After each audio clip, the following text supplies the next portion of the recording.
It's Wednesday night, and that means it's time for the Lamar Thomas Show, featuring the greatest receiver in the history of college football. Just ask them, Lamar Thomas. I was born in Ocala, Florida. I moved to Gainesville to go to high school. Being recruited probably since the 9th grade, illegally, I might add, by the University of Florida. I still can remember Coach Solinger, Don Solinger, coming out to our practice one day. Here it is, this guy comes out in the University of Miami jacket, and I said, I can't believe that's Miami out here. And, you know, I wanted to go up and say, hey, I'm Lamar Thomas. And actually, I did walk up to him and I said, hey, Coach, I'm Lamar Thomas. And he said, I know. And that was the start of my relationship with the University of Miami. Patton, another good block, and Toretto lays it out. Touchdown, Miami!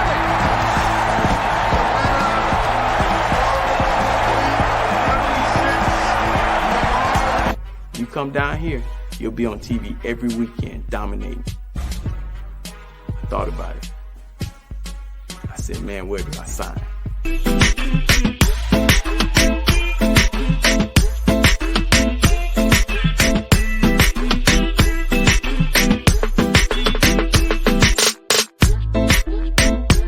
My mom, on Saturday mornings, I would wake up and she'd be holding my hand. I thought she was the weirdest lady in the world.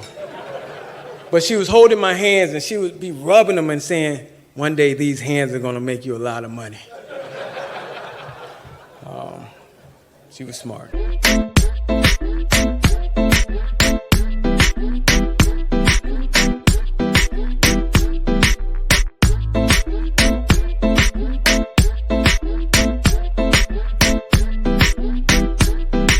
So now, here he is, the great one, along with co-host Gary Ferman of CaneSport.com, Lamar Thomas.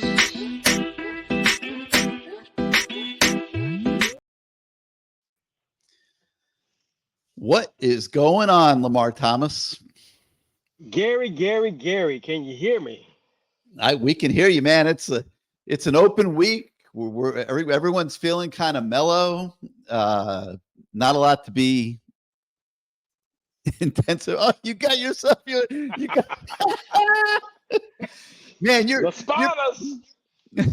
you're picking up sponsors left and right here, Lamar. You're doing well. I knew it wasn't going to take very long for you to add Las Spadas to the mix. But you went to Williamson Cadillac. You bought a couple cars. You walked out of there. They couldn't help but decide to be a sponsor of the Lamar Thomas Show. I'll add them to the stream here in a minute. We got the Florida Beach Bowl back, coming to Drive Pink Stadium this December. The law firm of Ratson and Batsadomo, where clients can get aggressive legal representation. And more than anything, we've got our presenting sponsor, Caneswear, which is the host location. That's where you're sitting tonight. You got your new cap on. No. What's that, like a wind shirt? This is the new cap. Oh, that's the new cap. How about, hey, fresh off the press, breaking news, just got here. I don't even think they put the price. Oh, they're going back old school with the logo, yeah. Huh? So the M, which I kind of fell in love with the baseball M, but the stripes from football. I like it. I like it a lot. And so Lamar is in Caneswear. The picture you see behind me is the picture of their new store. They have more Canes merchandise at Caneswear right now than any store that has ever been created for the Canes fans. So if you have not been there yet this season, go check out their new store at 2655 South University Drive in Davie. You will not be sorry. They have every single thing you could possibly want. Their, shirts, hats, polos, hoodies, hats, flags, decals, even tailgate stuff. They're like, if you want a new tailgate tent and chairs, things like that, you can get it at Caneswear on your way to the Georgia Tech game next week. And I'm sure Lamar is going to walk out of there tonight with some nice stuff for his little girls because he's that kind of dad. I am. Hi, Parker. Hi, Logan. Hi, Blake. And obviously Jackson should be asleep. And hi, Aaron, my wife. Hi, Aaron. Haven't seen Aaron in a while. But God, it has been a while since I've seen Aaron. Yeah. But no, we have an open week here this week, Lamar. A very chill time. The coaches have not taken a second off. They hit the road recruiting on Monday. Mario Cristobal went out to Vegas. He was out in California, chasing prospects out there, visiting Elijah Lofton, the tight end that's committed from Vegas, Bishop Gorman. The rest of the coaching staff bouncing around. Cody Woodall was in Georgia, visiting Nidun, this receiver who decommitted from Georgia, who now Miami is hot on the trail of, and they're doing a good job of recruiting receivers, Lamar. If they could pull this Jeremiah Smith on top of what they've been doing, they are going to have one heck of a receiver recruiting class at the U this year. Very. I can say this: Beard's doing an outstanding job, but most importantly, Beard's doing a great job of keeping that room intact, keeping them competing. But the offensive coordinator is showing some imagination. It's not like last year where you kind of knew what they were going to do. It's keeping guys off their the defensive coordinators on other teams. They don't know what's going on. And, he has a running game. He has a quarterback. The O-line is playing outstanding. And the receivers are making plays, tight ends. Right now, they're looking pretty good. And, this is what Mario's been working for. He got here last year, obviously wasn't the year he wanted, but he made some changes as far as players and coaches. And right now it's paying dividends. And, you couldn't ask for a better schedule than what they have so far. Yeah. The way being able to go up to Temple with a young team, as far as young guys getting to play a lot, and also the transfer portal guys getting to go for their first road trip up to Temple. It's a lot different than taking your first trip to a Florida State or to Clemson or somewhere like that. So I'm pretty sure that, the way this thing is set up, now you got an off week competition, and there's a lot of competition going on down there. Guys are competing. And then you got Georgia Tech. This is it's shaped up pretty good so far. LT, when I look at it, when I was leaving Philadelphia this past weekend, and I just felt like this is a real important, critical time of the season for this team. They've had fairly easy success. Even that Texas A&M game, it was close and all, but they really outplayed Texas A&M worse than what the final score showed. I felt. So it's all come like really, really easy. And to me, and I can't wait to hear your opinion on this, because you can look at this from both the player perspective and the coach perspective. I feel like you have a little bit of a trap in that you could start feeling just a little too good about yourself because it's come so easy. And, they've got 8 games left here, and I'd say 7 of the 8 have a great chance to be really tough football games, including Georgia Tech, which is a pretty good offensive football team. Like, they're not very good on defense. Shannon Dawson should have his way with them, but you can't just look past them. You have to come out and play. They are a real Power 5 opponent. But even if you want to just take that one for granted and the Virginia game for granted, the other 6 are going to be pretty tough, including Boston College on the road the day after Thanksgiving. Okay. That's going to be, a big game for them. Miami never plays well the day after Thanksgiving in the cold. Going all the way back to the national championship teams where we needed Ed Reed miracles to get out of there. Okay. So I think it's a little bit of a trap, LT. And I saw, and I'm not picking on Corey Couch. Okay. I'm just using this as an example. I saw an interception on a 4th down play where they had the ball at, Temple had the ball at their own 25-yard line. It was 4th, I think, and 4, something like that. They went for it. They threw the ball down the field, and 20 yards down the field to Corey Couch, instead of batting the ball down, makes the interception. Then I see Keontra Smith. I'm not picking on him either, but this was a way worse play. Come running off the bench, which you're not allowed to do. You're not in the game. You can't come running off the bench to celebrate with Corey Couch on the field. He draws a 15-yard penalty for excessive celebration of a play that I maintain never should have happened. And now you've given up 35 yards of field position needlessly. If you had the situational awareness to knock the ball down, you've got the ball at their 25 going in. Instead, you got the ball at your own 45, and you got a long way to go now. And there was a big difference, and they ended up not scoring any points in that sequence. And I'm thinking to myself, Mario has to seize this moment. Like, this is a great teaching opportunity to get these guys back focused and aware of what's going on, and understand that in a close game, which they will have some close games, a play like that might be the difference between winning and losing, you know? So I want to see them tighten up here in this open week. That's my thoughts. What do you? Well, I can tell you this: play like that, especially like you said, it's definitely a teaching moment for Mario and that staff. You know, the game was pretty much at hand, and things were going right, but you don't want to go backwards. And I'm sure Mario was on that. You know, backwards is dumb penalties. Backwards is losing contain. Backwards is, you know, letting guys run right by you without putting your hands on them. DBs. I mean, there's a lot of backwards that I'm sure Mario is addressing. I saw that too, and I said, "Oh, okay, that he'll get it. Those guys will get an earful next week, and it's an off week, so you got a whole. That's even worse. You got a week and a half to for him to get on you. But those are teaching moments. The great thing is that it wasn't during the Florida State game. It wasn't during the Clemson game.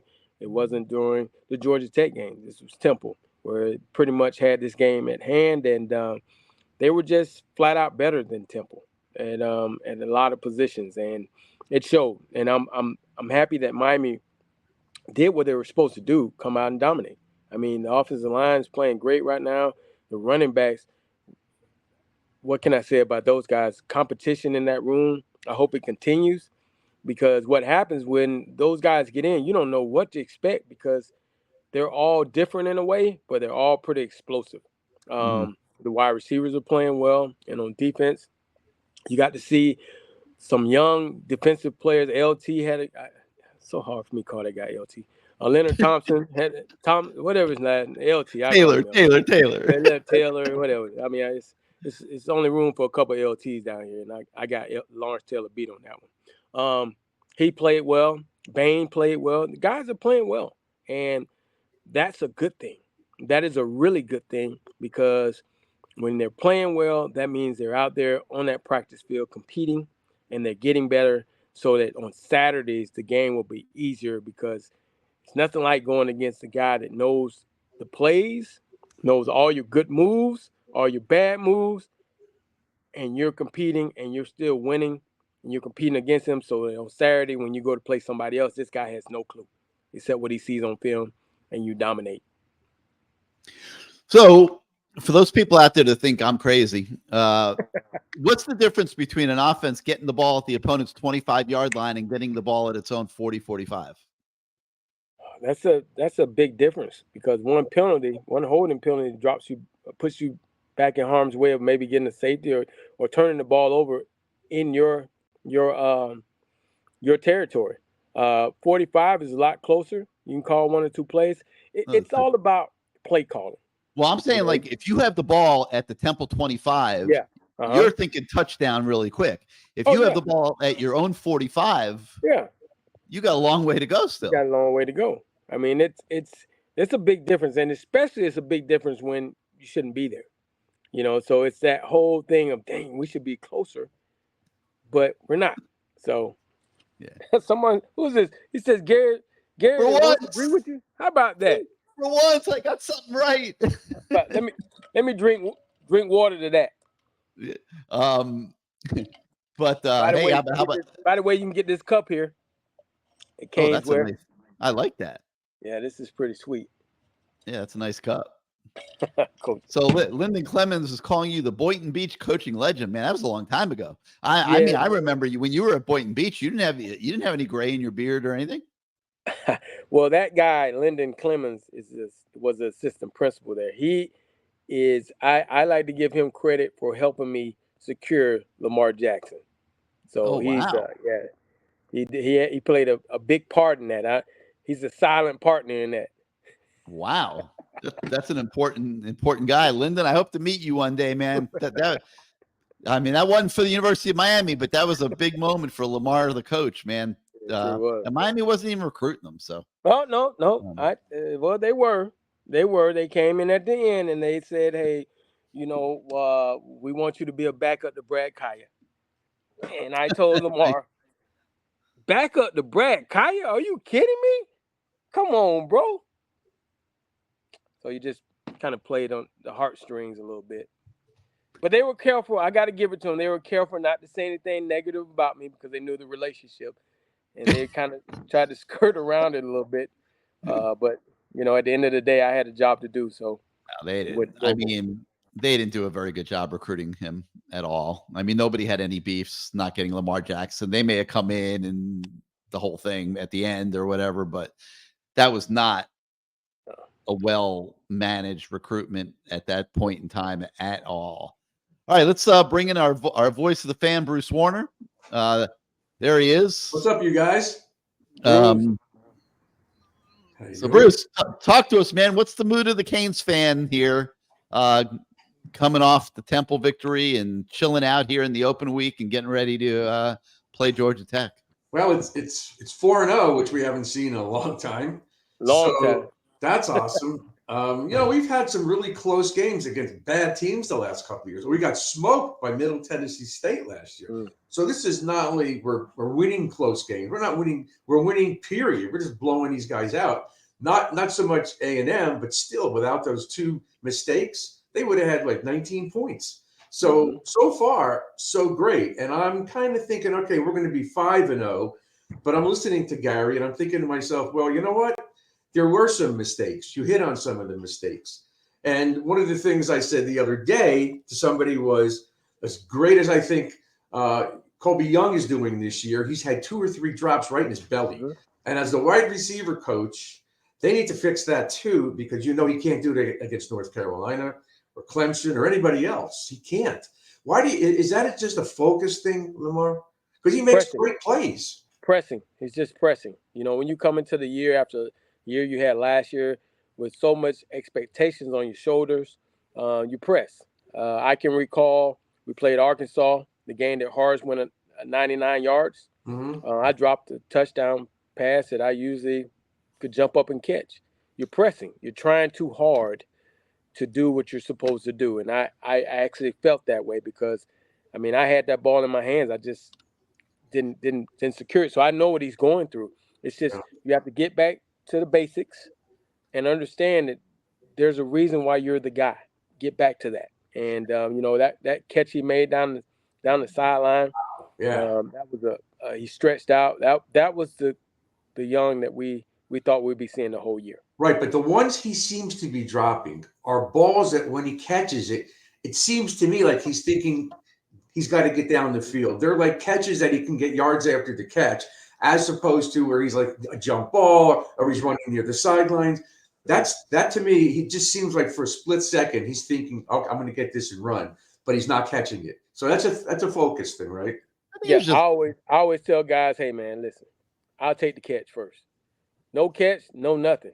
So catch the ball first, and we'll figure that out later. If you don't get in the yards, okay, fine. But you got to catch it first and foremost, and that is looking at on the Couch thing. Couch probably thinking, I got another pick. Maybe at that split second, he's not thinking, I ought to bat it down, because picks don't come every 5 plays. You got to be thinking. But you got to be thinking, right? You got to be thinking ahead. You have to be. There is no time to be worrying about your personal stats in a football game. You tell a 19, 20-year-old that, buddy. That's what I understand, man. I understand. Well, that's why I was asking you, like, what's the right answer there? Like, is it like, I'm going to get my pick no matter what? I don't care if it hurts my team. Like what if that was a real game, Lamar? And you're like in the game in the fourth quarter, oh, geez, I'm going to get my pick, and it ends up costing you 35 yards of field position. Like, that's not a joke. Like, that might be the difference between winning and losing. Well, those things will be, that situation will be addressed. Sometimes you try to cover every situation as a coach. Sometimes they escape you to that one situation. And that probably was one where he lost train of thought, or maybe they hadn't gone over that situation. But does the it DB coach happens. tell them on just before that, on fourth down and whatever, fourth and long, did they scream out, knock it down, knock it down? They don't do that, right?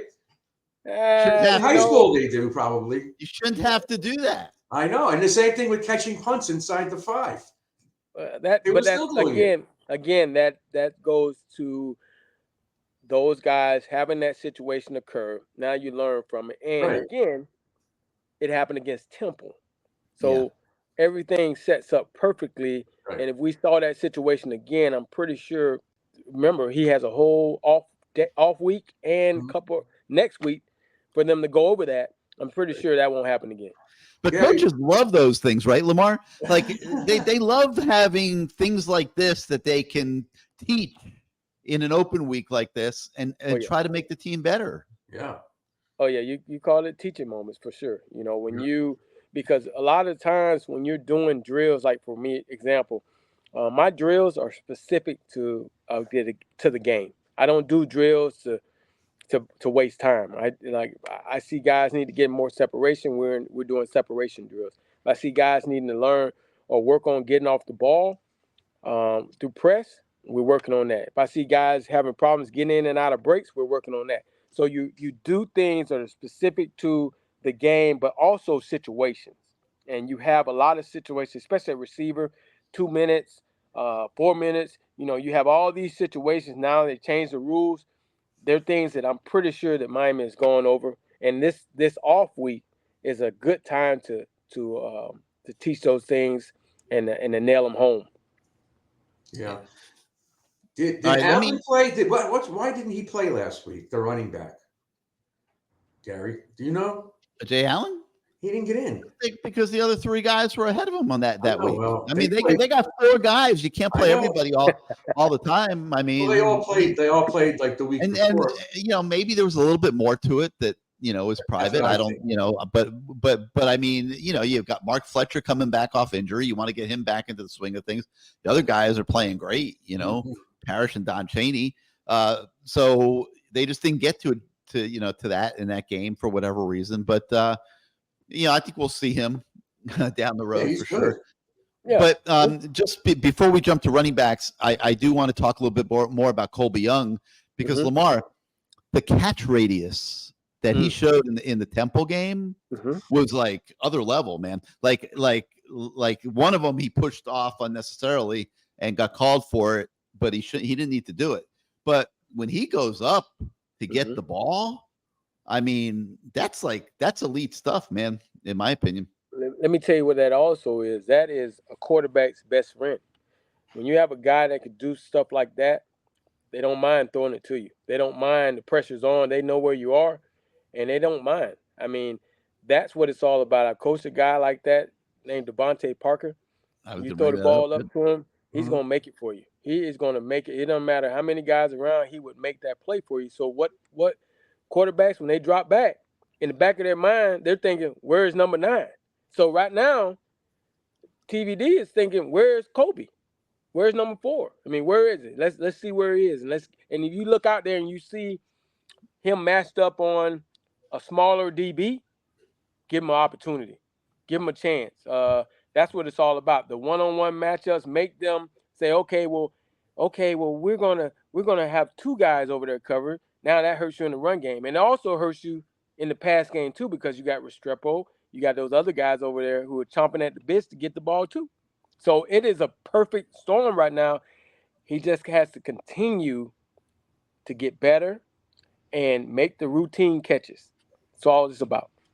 Yeah, they're coming back for the ball too. They're really helping TVD out. They're not leaving him out to dry. They're coming back for the ball. I know Kobe did that and Restrepo. And the other thing, just Lamar quickly, these guys are getting wide open. There's not a lot of corners draped on our receivers like in the past. These guys are wide open a lot of times. Well, I like the concepts from the offensive coordinator. I think you combine that with the fact that the O-line is playing pretty dang good right now. Mm-hmm. Now the quarterback has time to make those throws, to look over his progressions. He's not rushing himself to make that throw like he had to do in the past, because we all saw what last year was pretty bad. Pretty bad. But this year they're playing a lot better on that O-line, and that's helping everything in the run game and the pass game and the quarterback's psyche. That's just my opinion. Real quick, we got a visitor in the lobby who I want to go to here, but I while we're on the subject of receivers, Lamar, Zach Lesnar is asking us about Xavier Restrepo and why he's playing at such an elite level. What's he doing? What have you seen from him that makes him so good? Restrepo has been sensational so far this season. Well, I'll tell you this. He has that mindset. I've talked to him on numerous occasions. For some reason, I see him out once a week at a restaurant or something. I mean, he's, him and his parents. I mean, so we talk and we text, and he wants it. He believes, he wants it. He wants to be a leader. He wants to be. His goal is I tell him all the time, stay focused on your goal. Your goal is to get to the next level. Keep doing what you're doing. Don't worry about all the rest of the stuff. Don't worry about being the sexy girl in the club right now. You do what you do. You keep making plays. You keep working hard. And like I told him, working hard is contagious. Because if you continue to work hard, those other guys will too. All right. We'll get to more positions and more guys as the show goes on, but it's time to bring in our first guest of the night. And it's Uncle Tolbert, and his nephew has been playing some incredible football. True freshman Ruben Bane is the second highest graded defensive player on the Miami Hurricanes 4 games into the season as a true freshman, which is just an amazing accomplishment. There he is walking around somewhere. I don't know where you are, Tolbert, but I think I see some palm trees behind you. And welcome back to the Lamar Thomas Show. No, I'm just honored to finally be on Lamar Thomas Show. We've been beefing about this for the last 2 years, year and a half. He's been doing me dirty, and I'm a big brother. He's doing his big brother dirty. You see, he ain't say nothing. Yeah, Tolbert, he's been imitating you for 2 years. But I mean, why imitate me when you had the real thing? You know how to find me. I go to say hello to him, and I get, when I'm gonna get on the show, man. All I know is every week I see you with some other guys on the show, and I'm standing here. I'm like a big brother. So you on the show now. Men don't get in their feelings, but I got in mine messing with him. It made me get in mine. Men don't get in their feelings. Hey, Toby. All right, so let's get to it. Here's the thing. We all want to know, and every guest that comes on the show, 99% of them have been Miami guys. So I started this thing off by asking, why Miami? What was it about Miami that you and the rest of those guys helped start? Listen, I got to Miami because me and Melvin actually was best friends, and they had a scholarship left. I was going to have to go to Alabama or Tennessee and track because I played wide receiver in the Wishbone offense. Now, I was the best blocking receiver in the country, and all a bunch of Melvin long 70, 80-yard runs. I threw the last block that sprung. But I got that actual scholarship by Coach Snellenberg, Coach Axe, because I was athletic, played both ways, and did a few things on the track, hurdles, high jump, long jump, triple jump. So that's how I got my scholarship. I was the last guy signed in that class. And I actually got it because Tommy Streeter went to Colorado instead of going to Miami, so the scholarship was left open, and that's how I got to Miami. That's what happened. And that was 83, right? Yes, sir. We was on the original national championship team. We was the scout team then. I think it's only like 5 or 6 guys that didn't get red shirted. But myself and all those other guys, we wasn't ready to play because every time I made a tackle, my shoulder was hurt, my finger hurt, my wrist hurt, my ankle hurt, my thigh hurt because I wasn't physically strong. Northwestern, we just played football at that time. we had no weight room. We just played hard-nosed football. And so we was behind when as far as came to being strong. You know, some guys had strength programs in high school. We didn't have one at Northwestern at that time. Amazing. You know, you get in there and, you know, you redshirt. You talked about that, how, you know, that redshirt year is tough, boy. It you know, was it tough for you having that redshirt year, you being from Miami? Was it tougher, you being down there? You got guys saying, hey, man, why you ain't playing? It was actually tougher on Melvin than me because Okay. Melvin was the star coming out of high school. So, like, it was once upon a time, and after our red shirt, it wasn't as bad our red shirt year, but once we came off red shirt, I was a starter after I started after the Auburn game. I started against Michigan. Then against Florida, I picked the ball off and ran it back to cover the spread. And I know some of y'all got some money off that, and y'all ain't give me my cut, but I covered that spread that night. And it was tough on Melvin, actually, not me, because nobody really expected anything from me but me, and my mother and my father, and the boys out the neighborhood. They, because a lot of guys was like, they said I would never play at Miami, but I had work ethic, determination. Coach Hubbard Alexander believed in me, convinced Coach Snellenberger to give me the scholarship, and the rest was history. But it wasn't tough on me because talk to me. That's what I was going to ask you. I mean, like you said, the guys in the neighborhood, was it tough? Like you said, it wasn't tough, but it was tough in a way, because those guys are saying, hey, man, you ain't going to never play.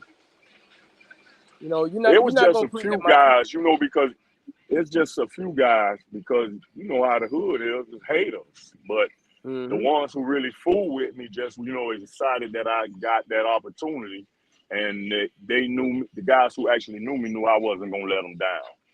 And I was just honored. And we didn't know Miami was going to blow up like that, but the rest history.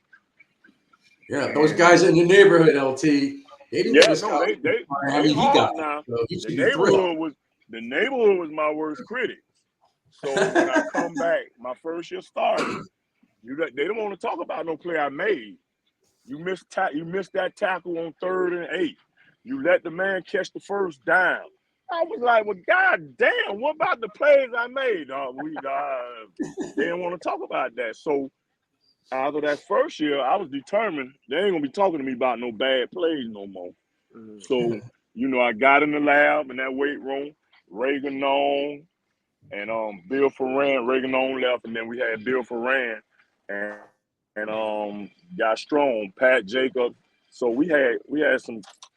We was determined, and I just coming from Northwestern. That's the type of football we played. That's the neighborhood, and it's the hood. So that's why a lot of these kids now, they being pampered by their mothers.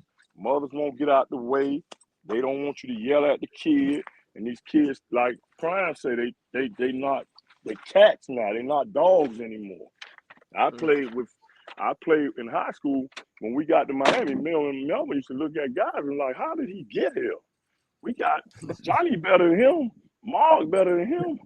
And we just wanted to play football. I love the game.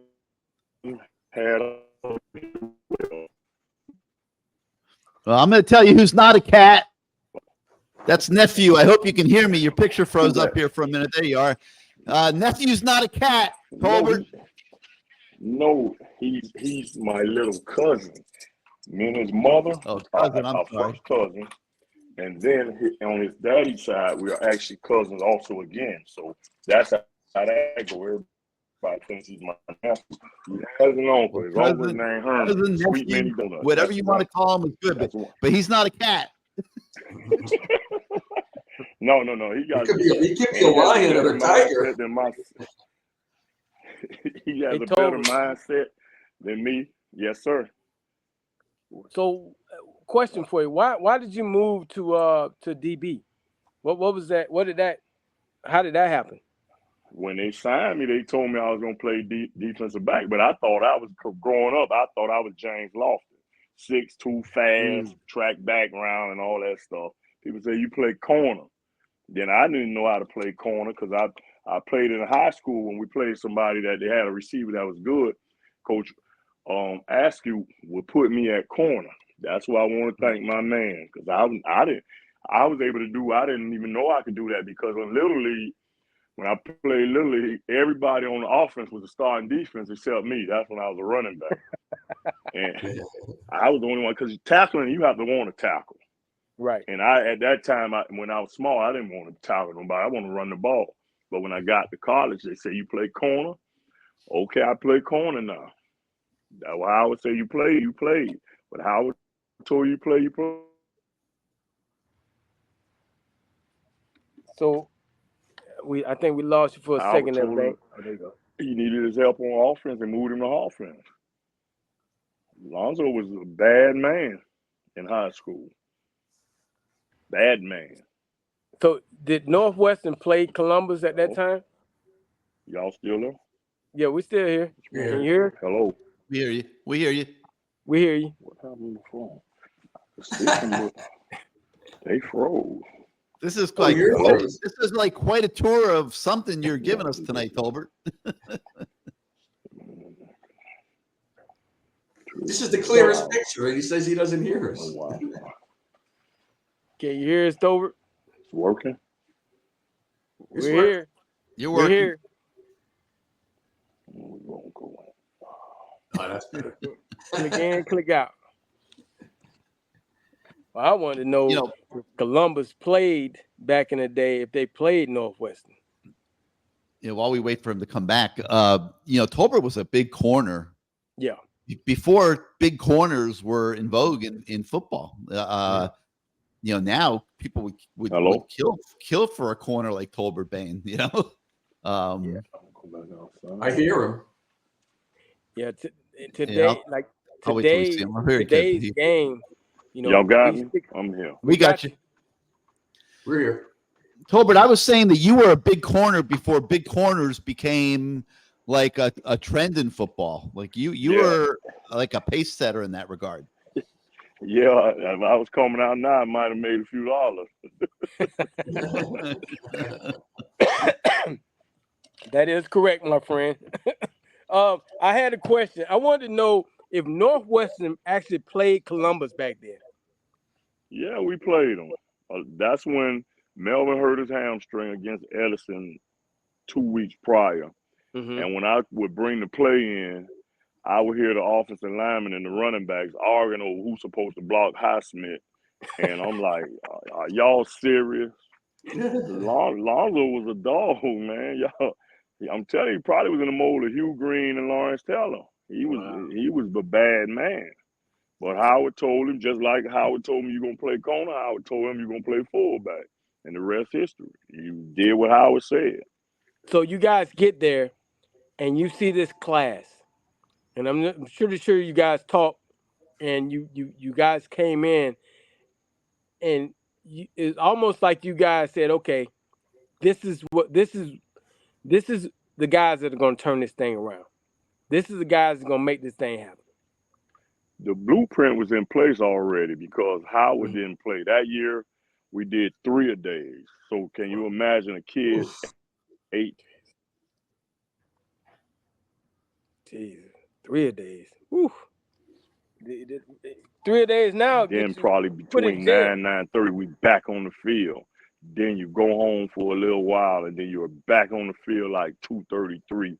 So the blueprint, it was already in place, and they did the 3-a-days because the year before we got there, Miami, we were 7-4, and they lost the games in the fourth quarter. So that's where that 4 fingers come from. People don't know that. And Howard was like, we're not losing games in the fourth quarter no more because we're going to be in top condition, top-notch shape, and that's where that stuff was born from. Yep. And everybody stole that too. Yeah. And see, the tradition carried on because when we got there, the upperclassmen taught you how to go to class, how to skip class. They taught you everything, what to do, what not to do. And then I'll never forget this moment long as I live. We're getting ready to play Nebraska.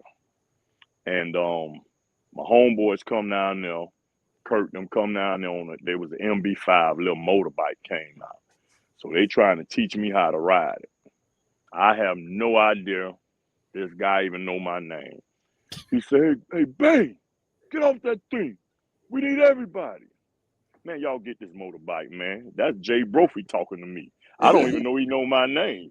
But when he said that that touched my heart, and I made sure I treated all freshmen when they came in with that same type love. No matter what year I was in, I made sure the young boys were all right and they understood what we was doing in Miami. He didn't have to talk to me. I wasn't finna play. I'm being red shirt. But he told me we need everybody. So that made me feel special. And he was a hell of a ball player. He went in the third round of the Dolphins, right? I think so. Yeah, something like that. Yeah. You know, Bane, when I think back when I got to the University of Miami, how in love the city, when I say the city, the city of Miami was in love with us, and it had a lot to do with you guys because you guys are from the city, and to see their own go there and have success, they just jumped on. I mean, and you guys never shied away from introducing us in the city, and I appreciate that because it showed great love for us as freshmen and sophomores and juniors and seniors being able to go in the city and being able to. A lot of people knew us, and it was just great love down here. Right, because we're not selfish people, so we want everybody to know y'all also that y'all don't have to be with us to be able to move around in the town. And that was part of what we was doing, because it was a time when the guys like to get in the clubs. We didn't pay to get in the clubs, but they wouldn't go because we tell them all you do is when we go in there and just say hi to the guy at the door, so you don't have to wait on me and Melvin when it's time to go to the club. When they start learning that, everybody start being able to move around on their own. Town loved it, and that's like. Right now, the Dolphins haven't won in so long. This town is going crazy, man. And I love to see it. So I'm pulling for them to do well. I hope they can turn it into something. But this town is electric right now. We doing well. Again, they're doing well. This is what it's supposed to be. It's been a long time coming for both of us. Yep. It is about time, and it's capturing the country because a lot of people talking the Dolphins and a lot of people talking about. And the expression that we've all heard, the U is back. We're not back yet, but we're on the right track. We got a few more. We got a couple more people to take care of, and then we'll know we back. Yep.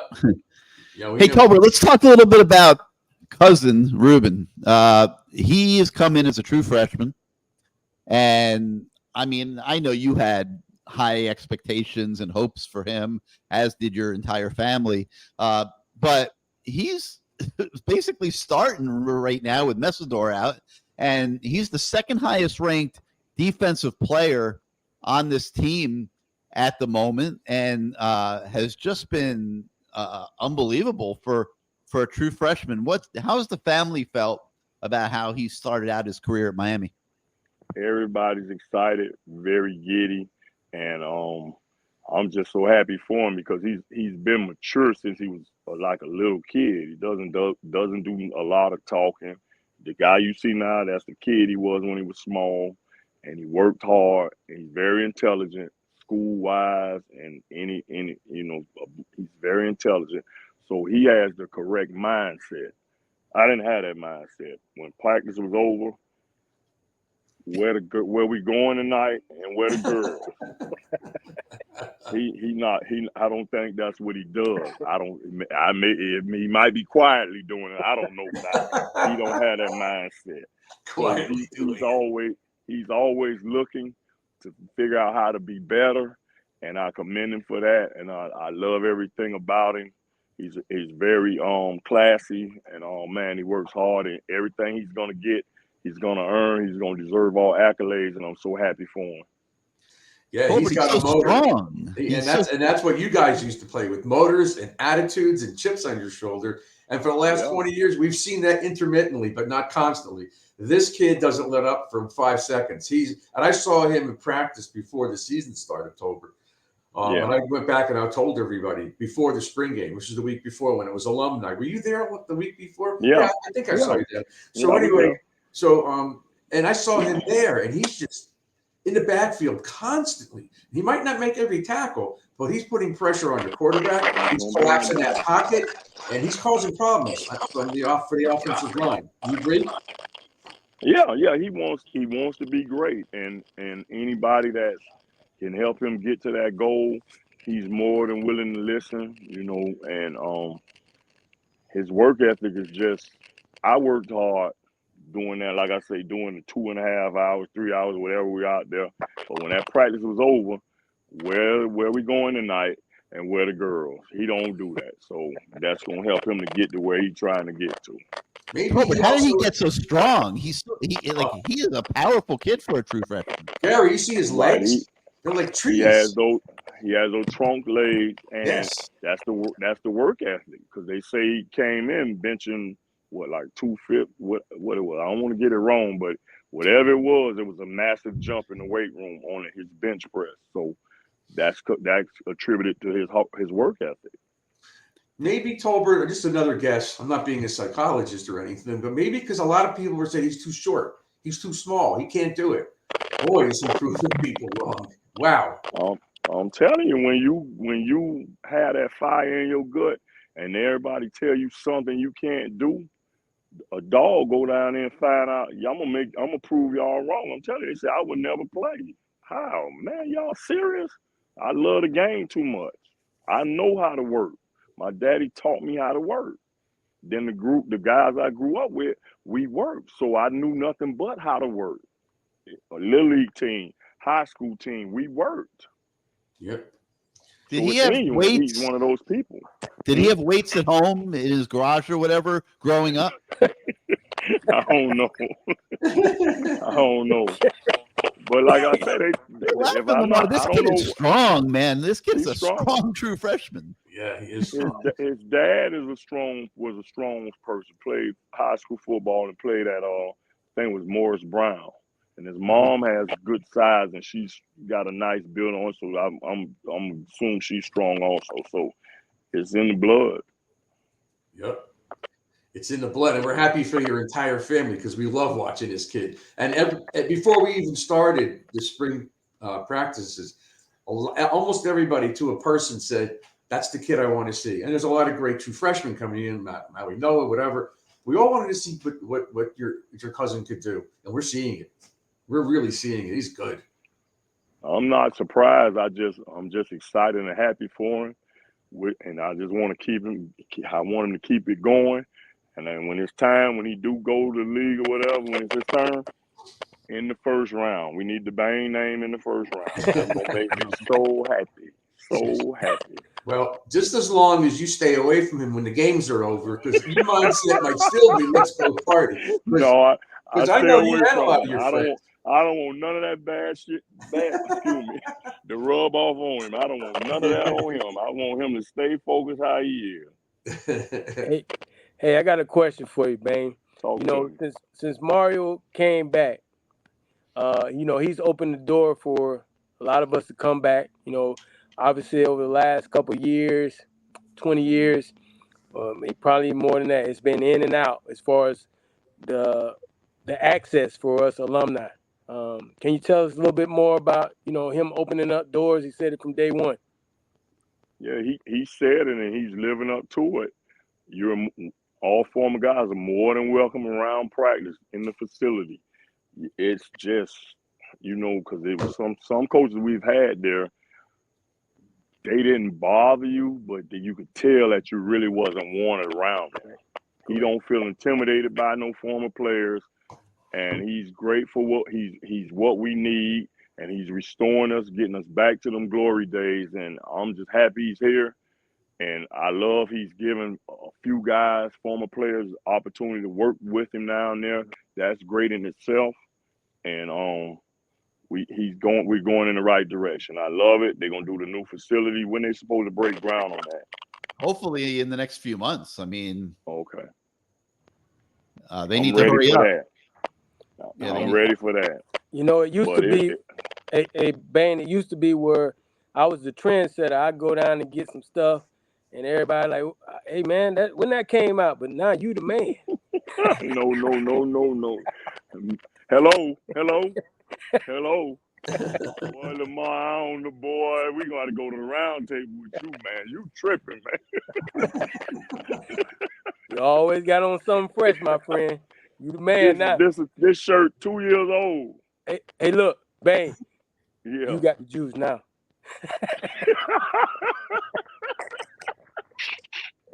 Stop it, man. Well, hey, man. Let me ask you this. I mean, and what would you like to see out of this season? What would be good for you for this season for you? What would be okay? What would be good? What would be great? Yeah, what would be great? Get in the playoffs. Okay. Now, right there at the door, that's acceptable. But I'm greedy. I want some playoffs. And right. Can't tell me we can't do it, because if that line keep holding up like it's doing, and those receivers have made great leaps and bounds since Beard has got them. Mm-hmm. I don't know if it's all Beard or they're just growing up a year older. I love everything I'm seeing. And the defense is aggressive. And that corner who came from Oklahoma, he was God sent. Yeah, he helps 1,000%. And shit, I'm greedy. They ain't think we was going to win in 83. That's true. So anything can happen. We just the biggest thing, and I heard y'all talking about Restrepo. The biggest thing with Restrepo is he's healthy, and if he stays healthy, that offense gonna go, because every year when he got hurt, the last 2 years the offense took a few steps back. Think about it. All y'all think about it. Y'all big Cane fans, so y'all seen it. He is healthy. And he, like Lamar said, he has the desire, the work ethic, and I want that kid to receive some great benefits too when it's over. But he's healthy, and I hope he can stay healthy. And he's got the right best friend and roommate too, the quarterback. Yeah. Because if Melvin was the quarterback and I was the receiver, he was gonna throw it to me too. Yeah, that means I should have roomed with Gino. Yeah. He still threw you the ball, man. Stop being greedy, man.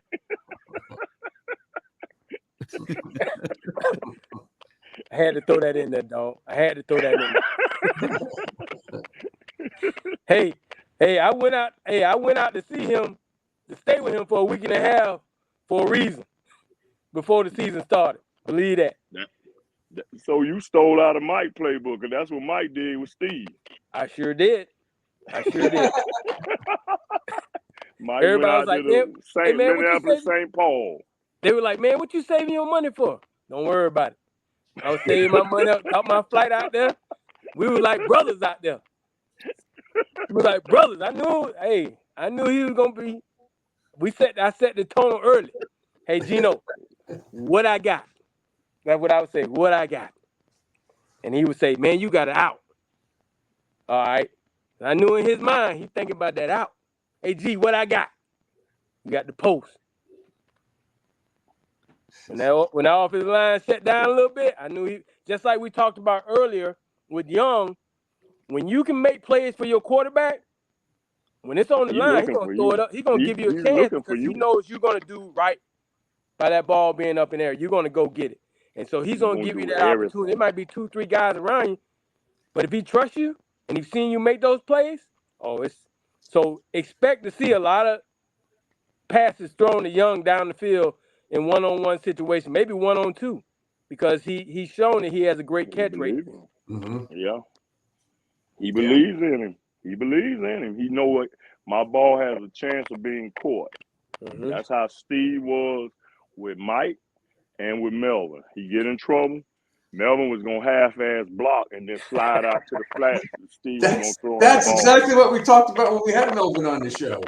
That was the play. He would fake like that was block, which wasn't going to happen. We talked about that. He wasn't trying. He was going to go like he going to block him, and he going to spin off and then clap his hands, and then Steve drop it off to him. Isn't that what Steve Walsh told us? You don't have no choice. Girls Yeah. told us that. Yeah. He knew what was going on, just like Gino knew what was going on. They know. They going to somebody that's gonna make a play for them. That's right. That's right. Well, Yeah. Tolbert, man, we definitely appreciate you coming on tonight, man. And I know it's Appreciate finally getting an opportunity, man. Don't do your brother like this no more. It's too goddamn long I had to wait, man. Boy, you something else, homie. Little big brother, you something else, man.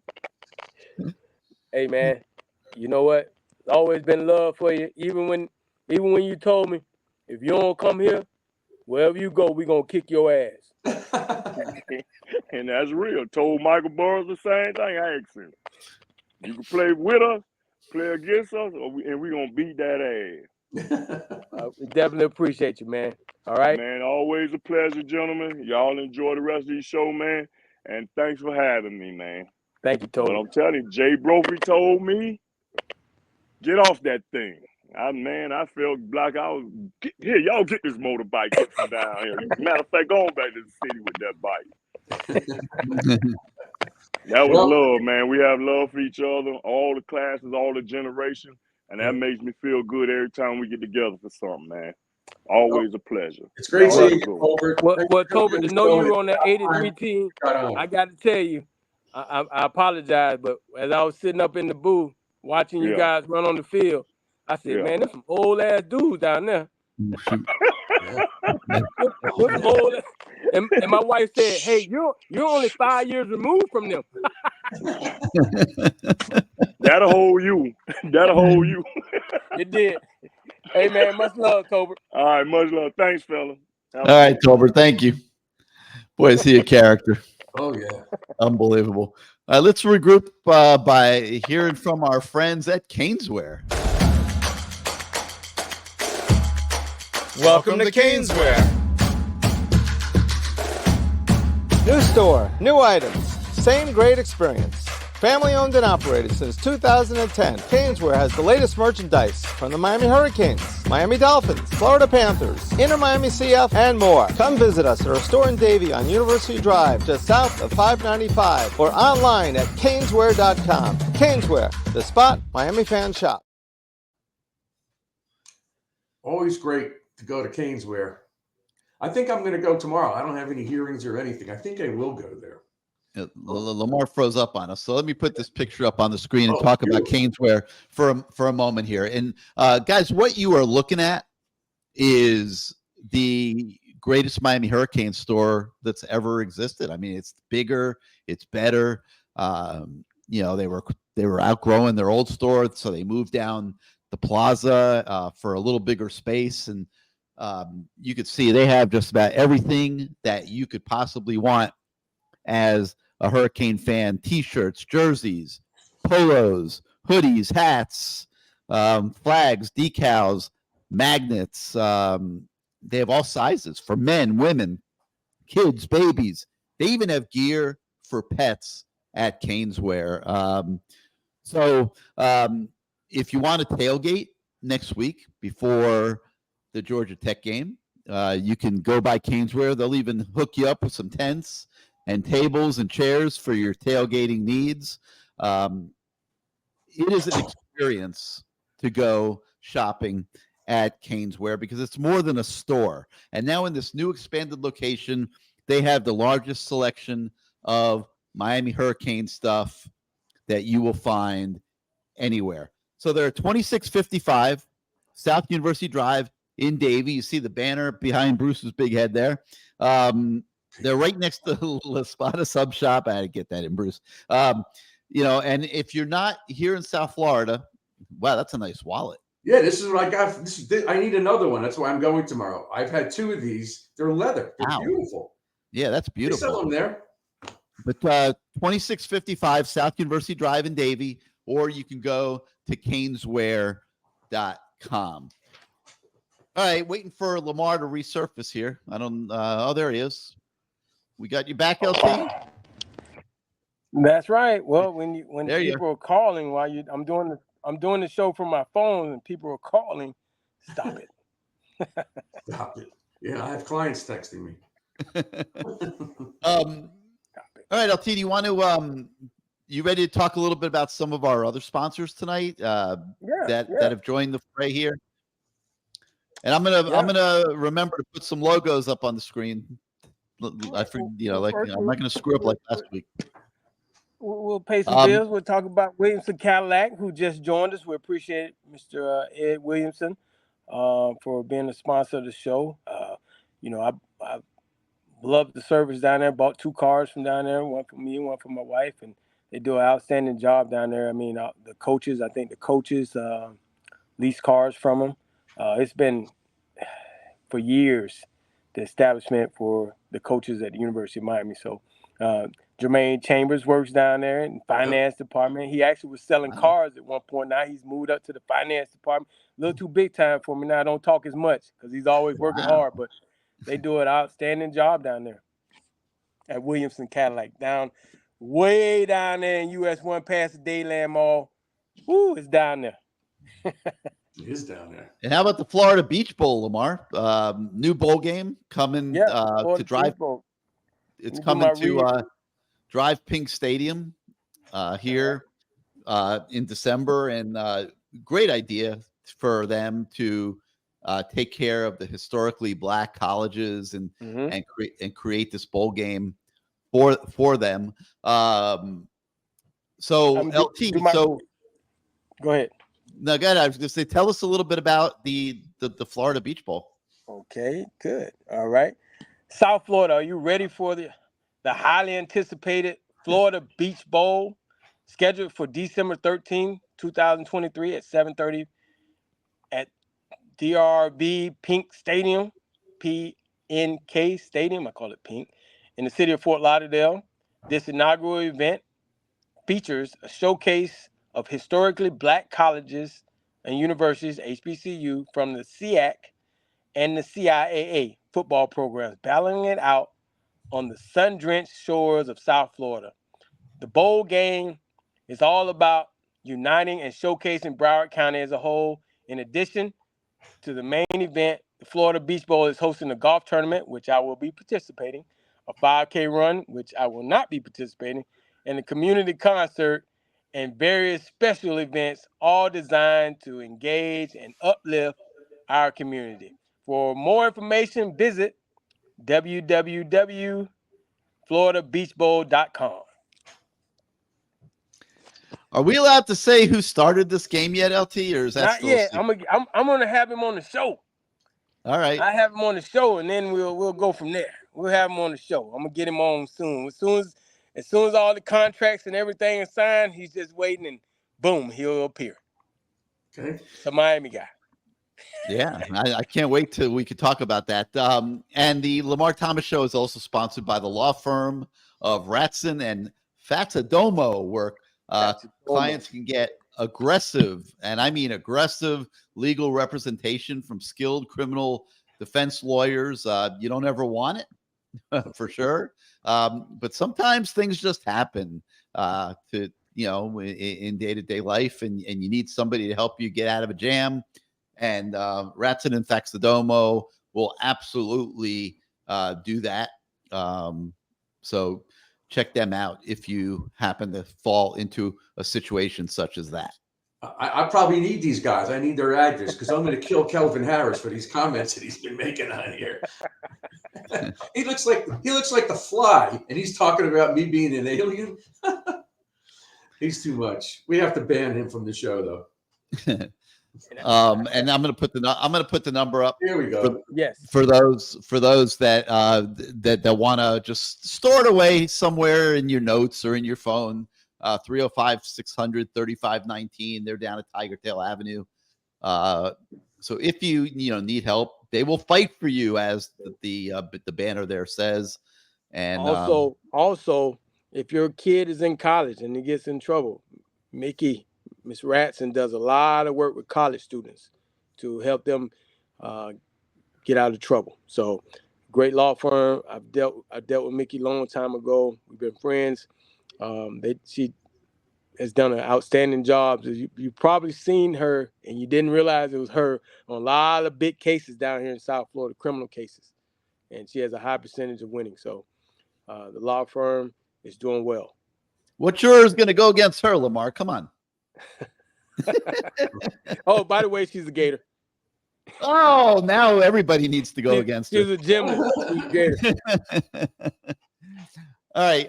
Let me get back to, while we're waiting for our next guest here, let's get back to some of these comments for a minute. Let me see. There was one, Joel Hager was asking us to talk a little bit about who is the best running back right now, not potential, but the best running back right now on the team. And I don't know if LT's still with us. How could it not be Parrish? Look what he's doing. Oh, there. Well, my question would be, why do we have to rank them? Like, why does it have to be Lamar 1, 2, 3, 4? Hey, I can tell you this, Joe. I'm excited about who's getting in the game. I mean, the great thing is you got a stable of guys. We've had 1, 2 guys, but this is like 4 or 5 guys that you don't even. I mean, when they get in the game, they're hungry. It's competition. As this week, they're probably competing against each other for playing time. Obviously, last week one didn't play, but it's his job to come back and compete. And I'm enjoying it because what it's doing. The defensive coordinators, it's probably giving them gray hair because you got to not only prepare for these wide receivers, this offensive line. You got to prepare for a run game, and this is supposed to be what type of air raid offense. Well, it's an air raid offense, but it is they utilize the run, and they're doing pretty damn good. Yeah, and you see Johnson get in there for a little bit. Yes. But people think they have the angle on him, and they don't because he just goes right around them. He is blazing fast. I mean, that's what you call a change of pace running back. Wow, is he good. I like what I've seen, but it all starts with those offensive linemen, man. Yep. And that's hey, you get to do this because that offensive line is playing lights out. They're doing what we haven't seen over the last couple of years. We've seen guys get beat. We've seen guys miss blocks. We've seen guys jump off sides. We've seen holding. We've seen all kind of stuff. But you know what? Coach Maribel, he was excited when I talked to him before the season. I see why. I really, truly see why. And I think knowing him, he took last year to heart because he has always been known as a great motivator, great offensive line coach, and they let him down last year. They let him down. But this year, those guys are playing very well. We haven't talked once so far about 3rd and short failures, 4th down failures. Not one time. On the 2, I saw this guy. Like we got to address this though. Come on, man. I had a client talking to me. I didn't even hear what he said, but I know what that is. That's a movie. Yeah, it's a long time ago. Juice. Yep. Tupac was in that movie. Yep. Yeah, that's a famous line. You got the juice now. T-Dog, man. I love you, buddy. Kelvin's quotes are the funniest. T-Dog just said it's from the movie Juice. Yeah. The Omar Epps, yes. And that's the brothers. We grew up with that movie, so forgive us. I'm sorry. We shouldn't have left you out like that. I should have said nobody backs Baby in the corner. And then you guys have been like, oh yeah, hell yeah. Okay. Look, Lamar, people are asking about the policy of former players on the sideline. Yes. I haven't heard too much chatter about that this year. Where does that stand right now? Because you don't see too many guys down there. They have policies that, let's see. If you're a Hall of Famer, if you're in the Ring of Honor, All-American, playing now, you can go down there. To be honest with you, some guys have brought it up. Back in the day, when we were younger, standing down there for 3.5 hours, I could do that. But now, unless I'm getting paid, I don't want to be down there. Mm-hmm. So they have a policy where you can come on the field before the game starts, get it out, be seen, whatever you want to do, talk to the coaches, whatever. But you got to go back up top. And I'm okay with that because, again, 3 hours standing up, nah. I mean, it was cool when I was younger, but being older, I just want to sit down. Yeah. And I don't know too many old guys. I mean, none of them dudes from the '83 team because they ain't putting no lawn chairs down there. I'll tell you that. Or rocking chairs. We better off where we are up top, but they do have some rules in place. Like I said, some All-American, Ring of Honor. If you're playing now, let's see, College Football Hall of Fame. I found out the hard way that the Hall of Fame, being inducted into the University of Miami Hall of Fame, doesn't get you down there. That doesn't get you down there. Wow. I was walking with Michael Irvin and Ray Lewis, and we were walking down, and of course I stopped to talk to somebody, which I usually do, and those guys went ahead. So by the time I got down there, I was like starting to walk on. The guy said, "Hey, where are you going?" I said, "Well, I'm going on the field." They were like, "Well, you can't go on the field." I said, "Well, why not?" And he pointed up. I go, "What's up?" And he said, "The Ring of Honor." I said, "No, I ain't in that, but I'm a Hall of Famer." They were like, "Nah, that don't go that far." I was like, "Damn, I don't think I wore that ring since." I don't think I wore that thing since. But they basically said that's a different entity, and it's different from the university. So, being inducted to the Hall of Fame has nothing to do with the university. I found that out. Oh, wow. All right. Well, they're going to have to fix some of this. I don't know if Mario wants that, though. But do you really want to stand down there for 3.5 hours, though, man? It's hot. We got a great spot upstairs. Rick Rimmer and Jessica upstairs. Basically, you could see the field straight. Yeah, you're in a suite. I mean, it's a great box. Yep. If you want to go down there, then I don't know. I'd say pick your battles. If you want to do anything, give us some food in there or something, But I don't want to be down in the field. I'm too old for that now. And plus, those guys are bigger, stronger, faster, and I don't know if I can get out the way. As a coach, I always listen to the play and said, okay, they're coming this way. Let me move. But I don't know where the plays are going. And them guys are big. So I'm not trying to get hurt for nobody. Hey, LT, have you had a chance to watch any of this Jeremiah Smith kid, the recruit at Hollywood Chaminade? Yes. Travis here wants to know if Andre Johnson, and I'll throw you in there as well, is anybody helping Miami recruit? They're not allowed to have you guys involved technically in that recruitment. Right. But this kid to me is a generational talent. I'm looking at this kid. I'm seeing Michael Irvin, Andre Johnson, Lamar Thomas. Only probably faster, Gary. Yeah. I tell you this. I watched a couple games he's played, and I was very impressed with him. I mean, he's a hell of a ball player.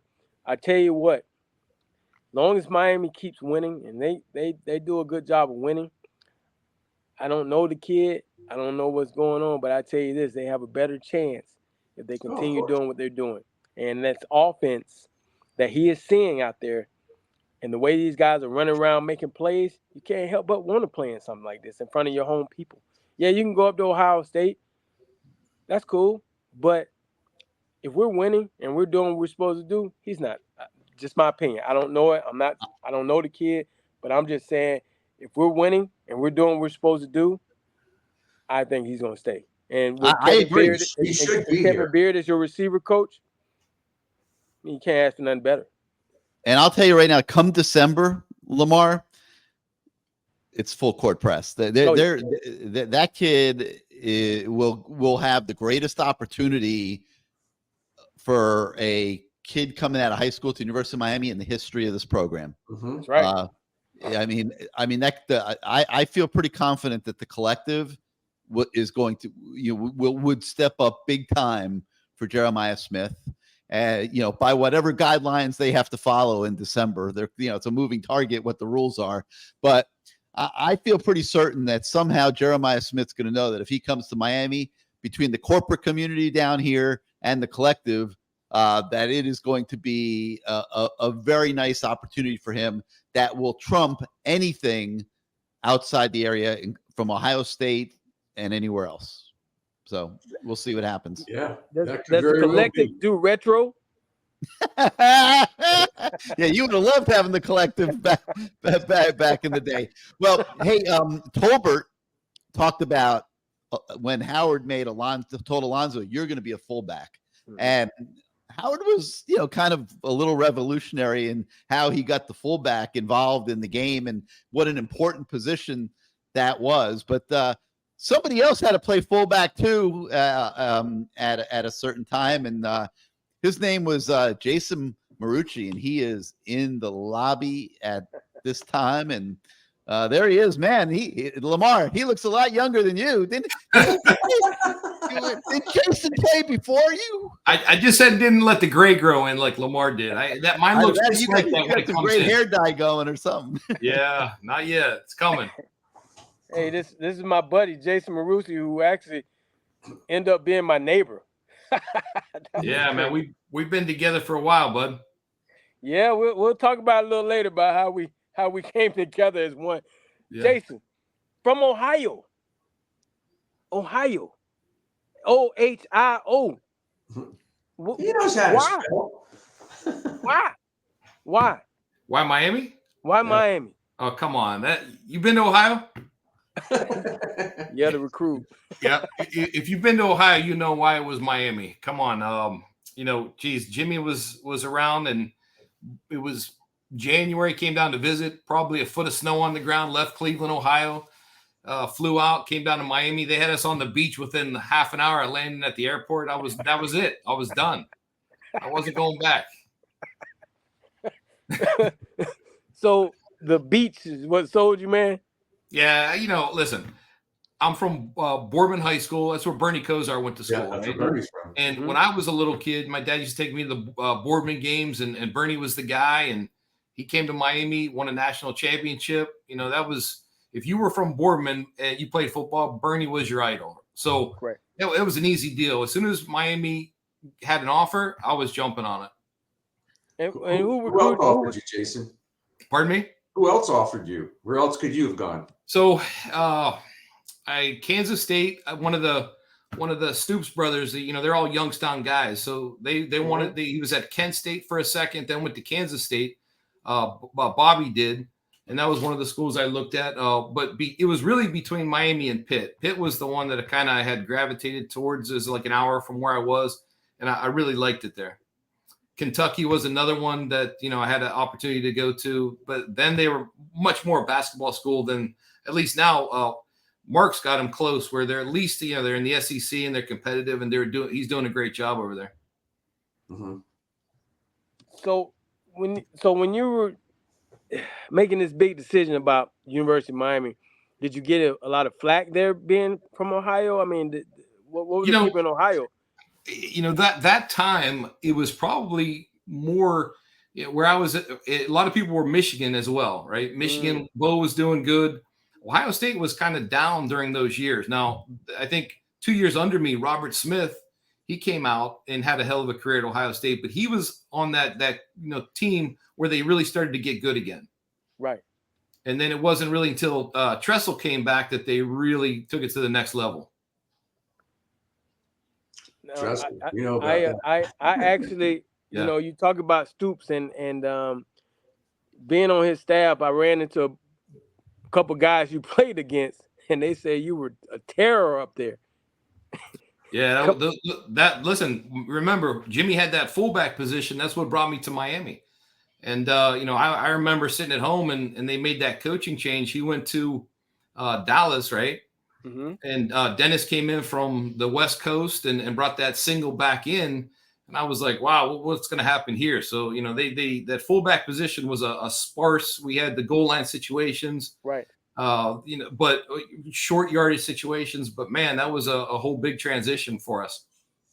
Now, did the fact that we brought Dennis Erickson in, did that kind of make you say, I don't know if I'm making the right decision? Or I didn't know until I got there. At the time, I didn't really, to be honest, there was we weren't as much social media, right? So right, correct. In Ohio, that offense, Washington State wasn't getting a lot of publicity, not a lot of TV time.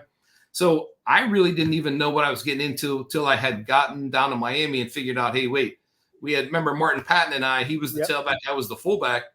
And all of a sudden there's only one spot on there. And it's, but I didn't know till I got there. But once I hit those beaches, I wasn't going back. And Stephen McGuire was there. Yeah, absolutely.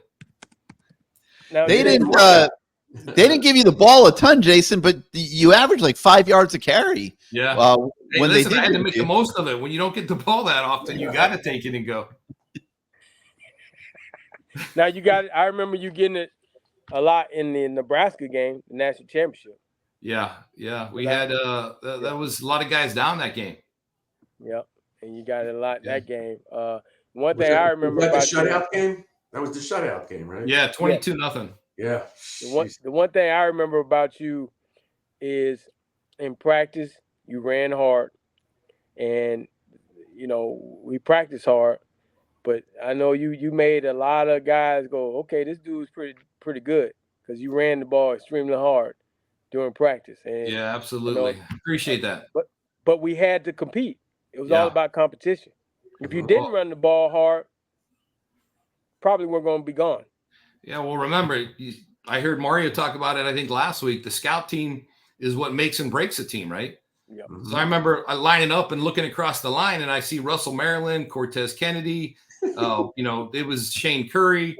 It was not for the faint of heart. Tiger Clark was on. It was crazy. And you got, like you said, Ogeron, scout team guy saying, "Hey, get your butt over there and block those guys." And I'm like, "Come on, really?"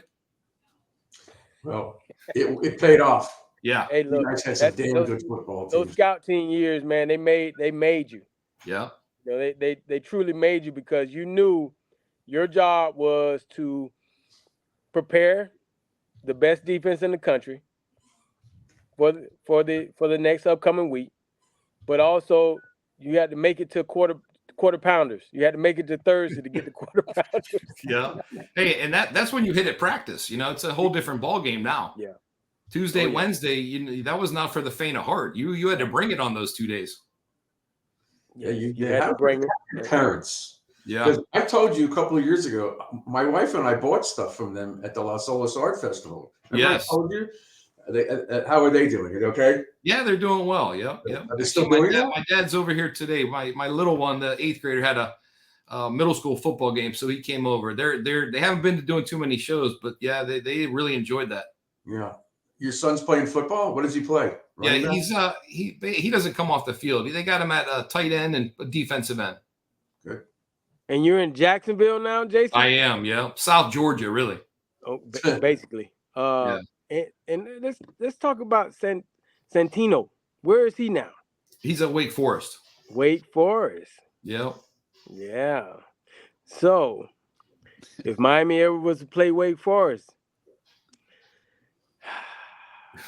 It'll happen soon. it tugs at your heart a little bit. Yeah, I think maybe next year or the year after, I thought on the schedule, right? Yeah, got to be coming soon. We haven't played them in a while. Listen, they can't duck them forever. I already gave Clausen a little bit of a hard time when I dropped them off about that. I have my Miami license plates on, and everyone was kind of taking a look like, "What's up with this guy?" They're just jealous. Yeah. Well, listen, you gotta stick with your team. It is what it is. Yeah. It is what it is. So, him going to Wake Forest, I know your heart is, you're watching the Wake Forest games and you're probably watching the Miami game. What have you thought so far from what you've seen from Miami? This year, liking it a lot more than I did last year, right? Mm-hmm. And I think losing Lashley as an offensive coordinator was tough for Van Dyke and that transition. And last year they completely overhauled it. And, he had some injuries. Actually, my son played with Restrepo 7-on-7 in Florida Fire. Mm-hmm. And so we knew that kid from the get-go. I mean, he was the guy, and he was a late offer, if you remember. They weren't real sure about giving him. They didn't know if he was the guy. But he's a dog, and he'll go get it, right? And when he went down last year, I think that was a psychological thing, and Van Dyke didn't have his guy. And this year, it seems like up to now, at least the offensive coordinator's got a plan that's working for him. Everybody's healthy. They're doing what they need to do. Yeah. Yeah, last year was a disaster all across the board. I mean, he had lost his 2 receivers that went to the NFL. Yep. And then he loses Restrepo. So when he gets the ball in the first game and he drops back, he goes, where the hell is everybody? Because he didn't know any of these kids. And then the line was abysmal. So, he's lucky he's still here. He got smacked around pretty good last year. But he's got the mindset and the mental toughness to come back from that, and he's proving everybody wrong. Yeah, well, showing up this year, I mean, that's a testament to his mental toughness, right? Because a lot of guys would have folded and just packed it in. Yeah, and we heard that. Well, we knew this before, but Nick Saban wanted him, and he said no. He would have been starting there. Hey, Jason, you know, I look up there. You got a nice full head of hair, nice looking hair. I remember when it was chopped off. Yeah, listen, I got that picture somewhere. I don't know if it's in here, but my kids joke around about it. Yeah. Hey, you can't get away with that anymore, right? No, you can't do all that. But I mean, that was just a rite of passage, man. Yeah. We knew it was coming. You had to deal with it. You know, you had to. There's nothing to do. I mean, every freshman had. And all those freshman pictures, it's a bunch of bald heads going on. Yeah. Hey, listen, and you know that some of the white guys wore their hair a lot longer, so that was not a fair deal. It was 4 months later, and we're still struggling. It's like 2 weeks later, and everybody else is like, "Hey, back to normal." Hey, the brother just made a style of it. Yeah, no doubt. Hey, oh man, you know, hey, so tell me, when you think back, Building 36, what are some of the memories, man? I mean, don't go R, but put the babies to sleep, everybody. Yeah, I was gonna say, what's our audience here? We gotta, you know, listen. For the viewers that don't know, Building 36 was our football dorm, and it was not the best looking place. I mean, obviously when I came down on my visit, I said, this is the worst football dorm I've ever seen. It was something about it. Yeah. And you probably see the digs that they live in now, right? The things that the students have now. Yeah. Unbelievable.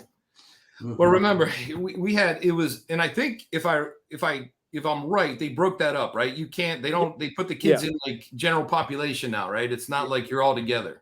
Yeah, something similar to that. They made it where you can't give football players their own dorm. So they some schools get away with it. They go, okay, we'll build this beautiful football dorm, and we'll let regular students stay on the first floor or something like that. Yeah. You know, so they're blended in, and they say, okay, we got regular students here, so it's not really a football dorm. Yeah. But hey, you remember that football dorm? You remember that one payphone outside? Oh yeah.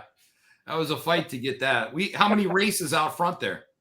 Oh, right. That was the thing. It was like line up and let's see who the fastest guy out here is. Well, and then sometimes that turned into a boxing match, right? Well, I was just about to say that.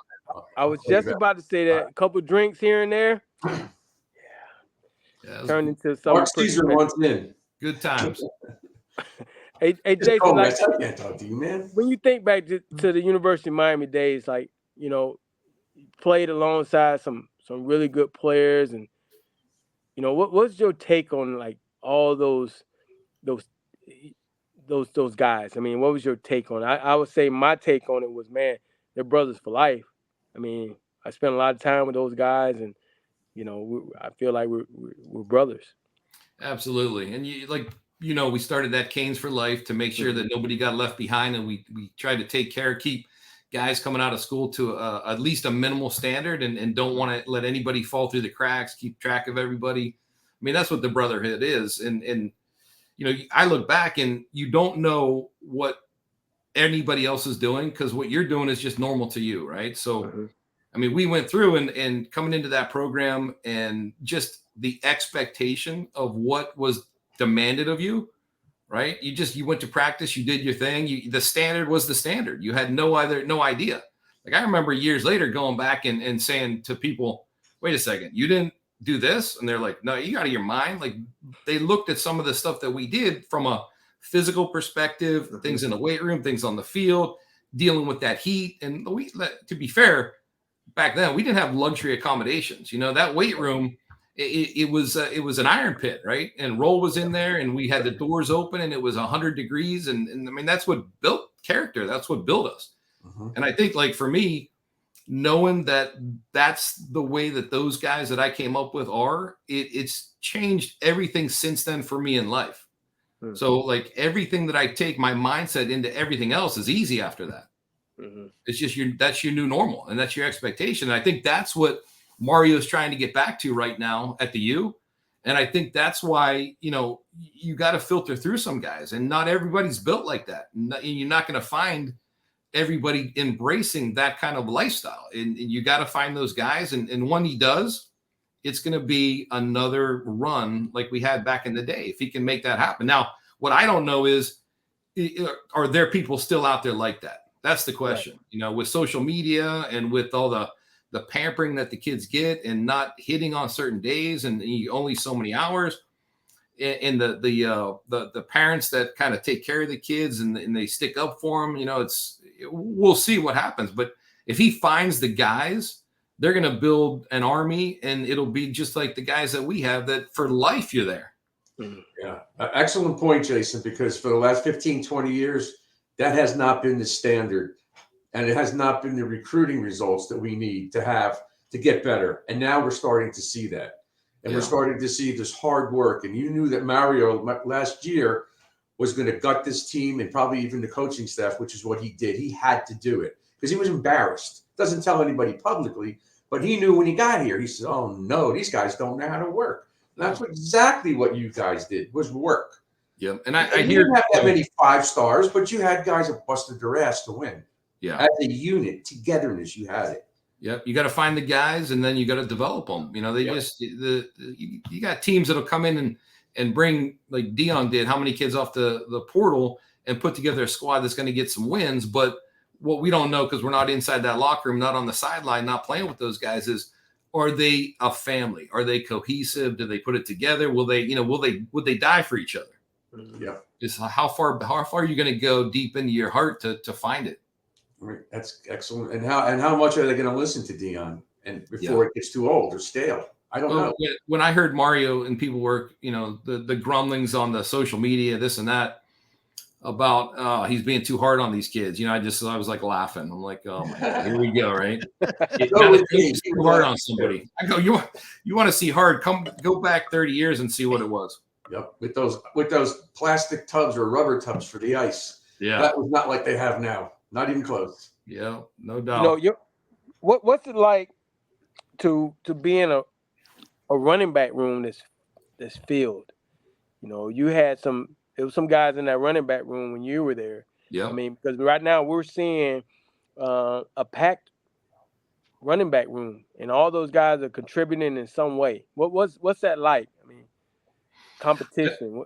Yeah. I think, listen, that just it makes everybody in the room better, right? Iron sharpens iron. If you don't have those guys to go at you, and you don't know that someone's next man up mentality, right? You're fighting every day for your job. So I mean, that just is and it should be like that with every position, right? But that's just going to make us better. It's going to just make us every position. It's just raise the bar, but especially in the running back room, because look. The game is changing, and that running back position, like the fullback position, was almost gone for a while. I remember my kids saying, "Hey, Dad, there's like this new position, and they got this H-back guy, and he's like," I'm like, "Yeah, that's a fullback. You just don't know what that is because you haven't seen it for a few years." Right. And that the running backs are it's a tough spot to be in. NFL, they're not paying the guys like they should. You saw what happened to Chubb the other day. Everybody wants to pass the ball. It's like right now, I don't know if I had a kid that was wanting to be a running back, it'd be tough to push him into that position. Yeah. Right. You really tell them, hey, listen, go play outside linebacker, defensive back, play safety. But that room, they should be good. I mean, you think about the running backs that have come through there, right? Especially the guy Soldinger put through. It should be running back you. Yeah, that's true. We're really every position you. That's true too. Hey, Jason, we were connected through an unfortunate circumstances there at the University of Miami. We both were indicted in the Pell Grant. Oh, yeah. And I don't know, did you get to go? I always wanted to ask you this. Did you get to go to Bureau? Because I didn't. I did, yep. See, they made me stay home. And obviously, I was able to file an injunction the day before I Iowa game. Iowa, yep. I filed an injunction, so I flew up that night with Maggart the night before the game, and of course I lied to Coach Harrison. He said, "You ready? Are you freaking ready?" I'm like, "Yeah, Coach." He said, "You been working out?" "Hell yeah, Coach." I ain't been doing nothing. I almost died out there that night. But that was, the fact that we were connected and that we're the only two guys that get indicted. And then years later, we move into the same neighborhood. We were neighbors. I walk outside and I'm like, wait a second, who is that in the backyard over? That's Lamar. We were neighbors. That's crazy. We were neighbors in Highland Ranch Estates down here in Davie. We were neighbors. And I was like, is that Marucci? And so with that being said, you got into you have a chiropractic practice. Yep. And obviously it was big enough that you had a big old house. It was a huge house, matter of fact. I don't know about that. Remember, have you looked up the prices of that house that you sold? Yeah, to see 20 years ago, now, wow. Yeah, it makes me sick every time I pass that neighborhood. But anyway, how is it doing? How is it going? I mean, I know you moved to Jacksonville. How's your chiropractic practice? Yeah, it's good. So I haven't been practicing for a while. I've got I think we're up to 13 locations. So we have interventional pain, orthopedic, surgical, extremity and spine work. And so and now we just added neurology. So it's a multi-specialty group practice. Wow. And in some of the offices, we still have the chiros. But now I joke around. I tell everybody I'm just the complaints department. I just put out fires all day long. Well, how did you get into that? Like, how did that come about? Well, when I was just practicing chiropractic, I'd be making referrals out, and a patient would go. I'd send somebody to a medical doctor, and they maybe not come back. And I call them, "Hey, what happened to you?" And they say, "Well, the medical doctor said, hey, I don't have to come back." And after a while of getting tired of doing that, I just finally said, I'm going to hire somebody. So then I just brought a medical doc in the office and did well. That grew. And we just one after the other just kept adding, these service lines. And it's, it's knock on wood, it's going pretty well so far. Good.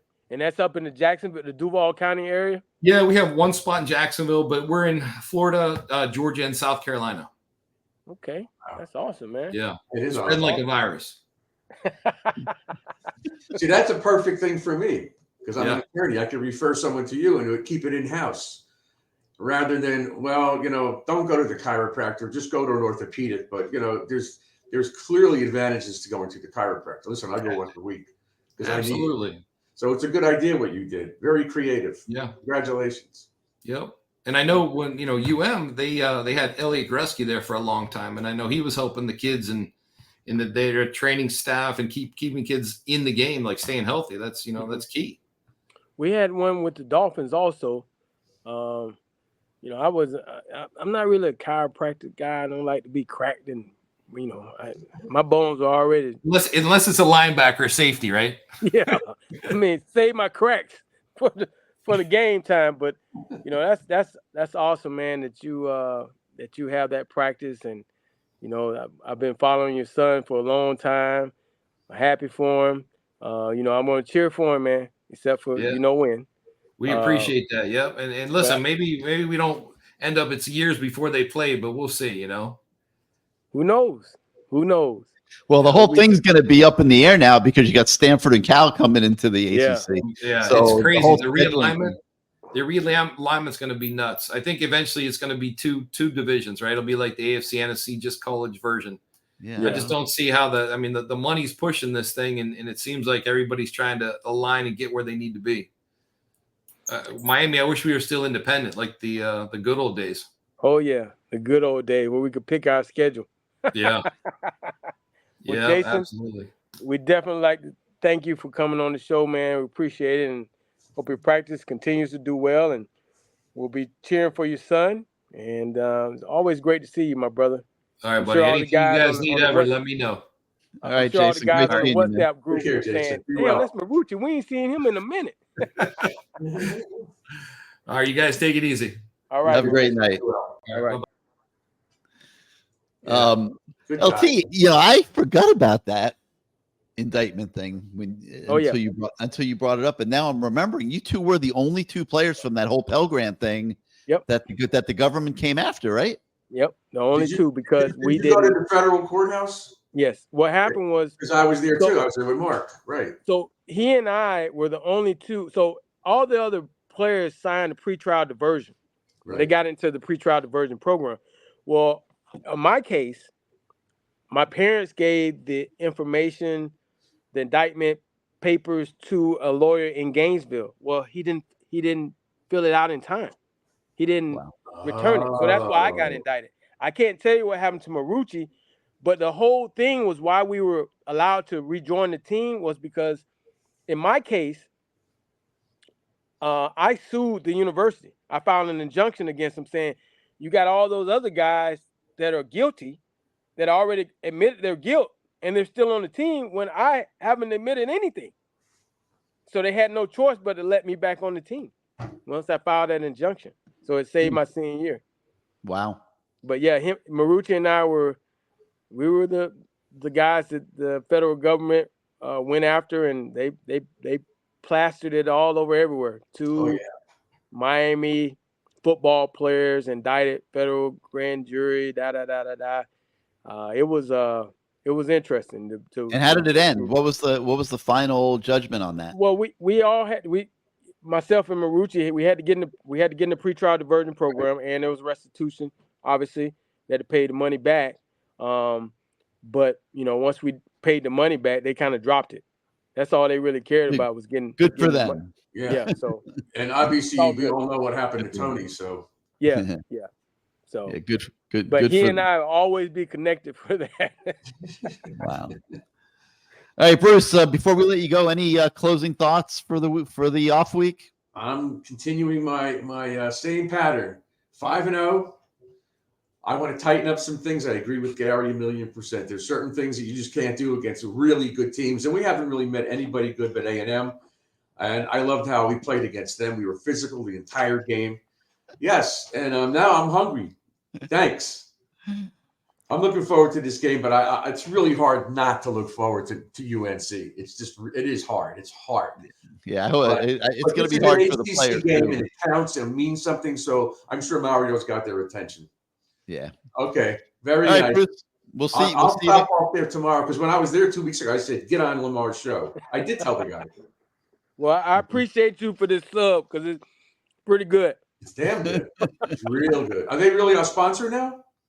Well, I don't know. We got them tonight.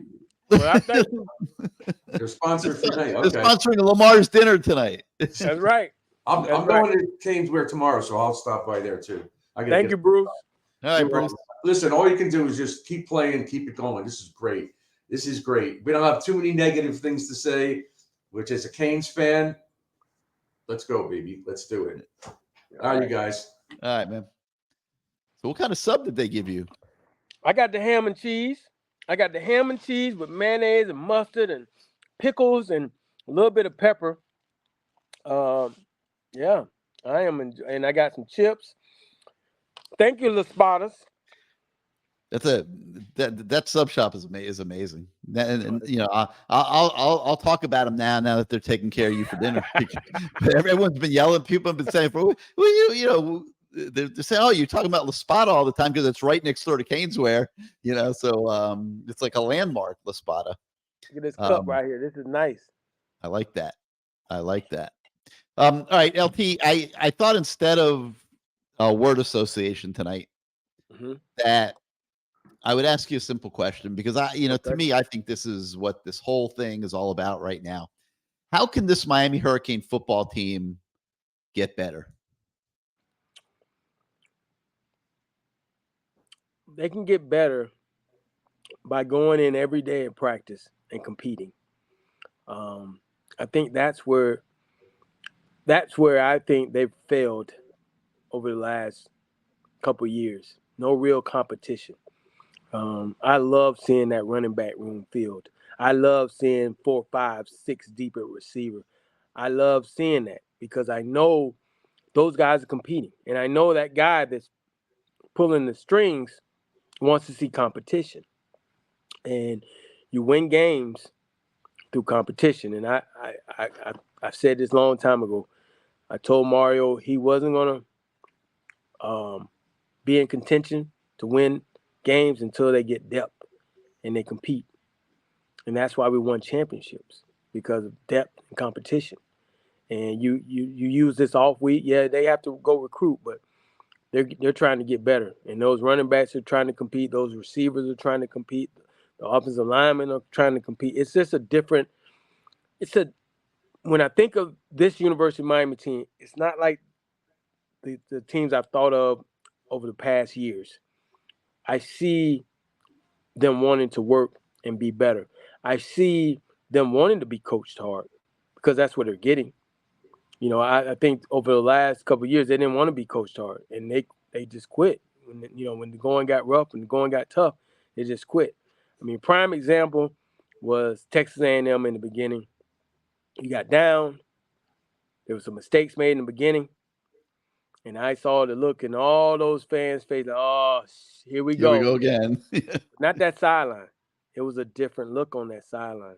I agree. So that's the thing that I think this team can continue to get better at. I mean, there's going to be some tough games coming up, but the practices will prepare you for that, because if you make those practices tough, they'll be tougher mentally and physically. Yeah. Well, the head coach really does control the pulse quite a bit. You know, it's like we've been talking about the running back room a lot, and people were asking about it. But you know, if people say rank the guys, okay. If you were going to rank them, I mean, Don Chaney probably would not be number 1 or number 2. Right. He'd be number 3 or 4, you know, somewhere there. But you go up to Philadelphia last Saturday, and look who started the football game. Don Chaney. And that was a reward for how hard he ran in a game that meant absolutely nothing when he was on the field for the most part. And that was that Bethune-Cookman game. And he came out and he played like it was the Super Bowl. And the coaches rewarded him for that. And they started him against Temple. And Henry Parrish, who's the number 1, you know, been the starter, he came in and ended up with the most yards and all that. You know, great. But Don Chaney started that game. Lamar, what message was Mario Cristobal, Shannon Dawson, and Tim Harris sending by making that move? My opinion, they were saying, hey guys, it's whoever produces during the week. You know, the best guy is going to play. The guy that's going to come in, and I mean, there might have been a little carryover from the Bethune-Cookman game, but obviously they saw some things that they liked. And they went with it and said, okay, guys, he's going to start this week. I mean, that to me, man, I can recall sitting there in the receiver room and, you know, each week, who's going to be the starter? It's what you did in practice. You know, it was Kevin Williams going to start. Was Lamar Thomas going to start? Was Horace Copeland going to start? Was Darrell Spencer going to start? Or one of the Afros going to start? You know, it was competition. So, you know, it kept you on edge because you couldn't go out and not do anything in practice. And so you felt it every day. Oh, you hell felt yeah. it out there every day. Oh yeah. I mean, my senior year, I had AC Tellison behind me. And, man, he must have been the biggest snitch I've ever met in my life. I mean, he was like, "Hey, look at LT. Look at that. Look at LT. Look. Oh man, you know LT didn't go to class last week. Not at all. You know LT didn't lift weights. Not at all. But he wanted to get in there. And every time I did something, he would run his little ass in there, you know. But that was, I said, okay, I got to keep him at bay now. I got to keep him at. So I had to go out and I had to, you know, there was no room for. Nobody wanted to watch you go out there and lay an egg in practice because we all were working our asses off. It was no days for resting. So if I was to go out and lay an egg that day, Gino would have had some words with me. Somebody else would have had some words with me. You can't do it. You know, you were looked upon to do and to set the tone. You know, and that's what I tell Restrepo.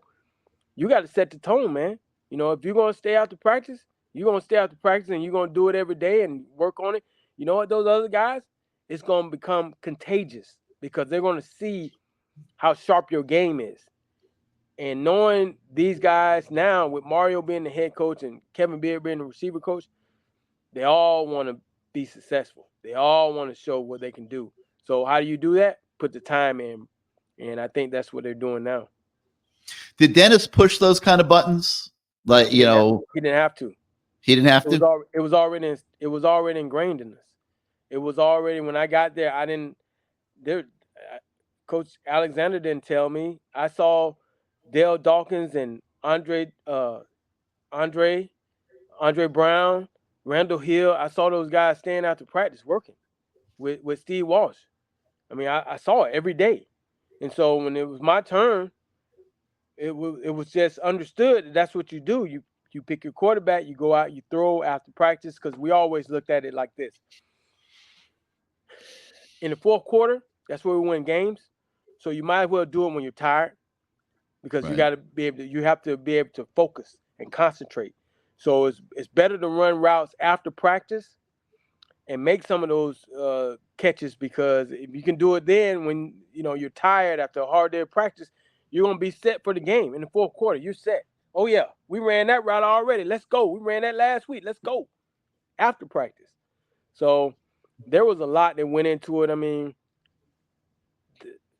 I just remember at all positions, guys just staying and working, and we all wanted to get better. We worked in the summer.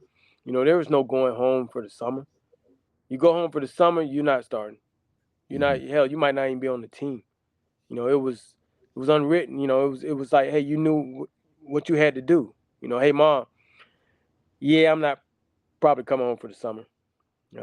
So I see you when I see you. I've obviously watched this for a long time, and I laugh. Like, there was somebody on our message boards at CaneSport.com today that was like getting on us and saying, let these kids just be happy and enjoy what they've done so far. And I'm thinking, why are you guys breaking down the film and nitpicking and saying they can get better here and get better there? And we're thinking to ourselves, like, are you kidding me? They haven't done anything yet this season. The season is just beginning here over the next few weeks. Yeah, for the person to say that, they obviously are the parent that will come meet with the head coach and say, "Mike, you're working my kid too hard. You're working my kid too hard. Why are you working him? He cries every night. He just wants to play ball." But the season's just beginning now. These guys, this off week is really important, and I'm sure Mario's grinding them away here. They were practicing Tuesday, Wednesday, Thursday this week. I'm sure he's working them very, very hard. And he's going to recruit. He's going to recruit. He has to go recruit. Beginning of the week and end of the week, he's recruiting. There's no doubt about it. Yeah, he'll be out at a couple high school games Thursday night and Friday night, and the coaches will all be on the road on Friday. Yeah. So they're finding time to recruit. There's no doubt about it. All right, let's thank everybody. Lamar, we got to obviously thank CaneSwear for being the presenting sponsor of the show. CaneSwear is where it's at for all of your Canes merchandise needs, with the new store at 2655 South University Drive in Davie. The law firm of Ratson and Fatsadomo. I gotta put her. I gotta put her on the back on the screen one more time, Lamar, because Kelvin Harris was making a comment in the comments that he would, if he could be represented by what did you say her name is again? Mickey Ratson. Mickey. If he could be represented by Mickey, he'd go get arrested. But yeah, I mean, hopefully you guys don't ever need them, but if you do, they're there for you, and they're very aggressive defense lawyers. So we'll give a shout out to them.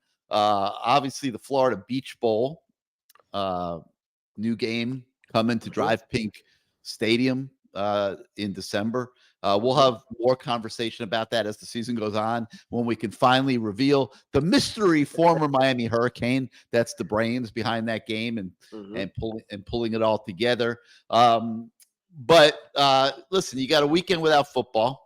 Go down. You could go to La Spada's, which fed Lamar tonight, and get yourself a sub, and then pop on next door to CaneSwear, and they're loaded with good stuff for you guys.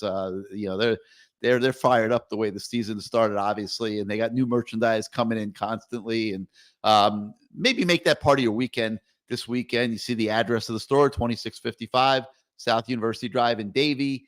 If you live out of town and you can't get to the store, you can go to caneswear.com any minute of the day, and shop the entire inventory that you see behind myself and Lamar tonight. We will be back next Wednesday night. And don't forget about Williamson Cadillac. And Williamson Cadillac. You're right. Lamar, that's where Lamar goes to get his cars. Right.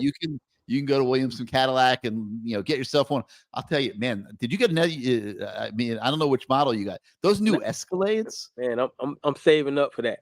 Yeah, me too. Like those things are crazy. Sweet. They are sweet. Yeah, they're woof.